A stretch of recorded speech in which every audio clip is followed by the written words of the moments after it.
ඔස්සපත්. මොකක්ද හාමුදුරනේ මේ මාධ්‍ය සාකච්ඡාවක් තියන නන්දන කතාව පන්සලේ. ඒ ආරංචියට තමයි අපි මේ කොම්බට දාලා දුවගෙන ආවේ. ඉතින් එයි මේ නිහාල් මහත්තයා කලබලෙන් වගේ. නෑ ඉතින් අපි හාමුදුරනේ අපි දායක සභාවනේ. මොකද මේකේ වෙන දේවල් අපි දැනගන්න ඕනේ. අපිට එහෙම මෙහෙන් ආරංචි වෙලා වැඩක් නෑනේ අපි හාමුදුරුවනේ. ඉතින් මං හැමෝම දැනුවත් කරන්න කියලා පණිවිඩයක් යවුවනේ.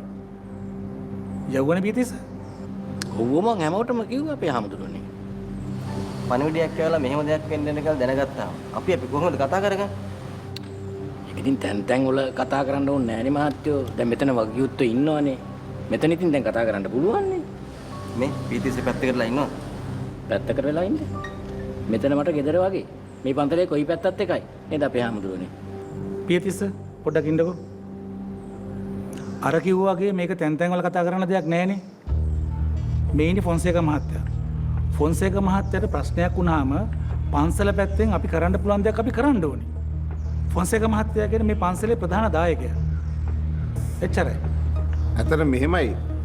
මේක මේ අපි හැමෝම එකතු වෙලා ෆොන්සේකා මහත්තයාට ඉදිරිපත් කරපු අදහසක්. නැතුව මේක ෆොන්සේකා මහත්තයාගේ යෝජනාවක් නෙවෙයි. අනික ඉතින් මෙතන මේ උතර කලබල වෙන්න දෙයක් නෑ. මේක සෙල්ලම් යෝජනාවක් නෙවෙයිනේ. අපි කවුරුත් කාලා බලලා නෑනේ.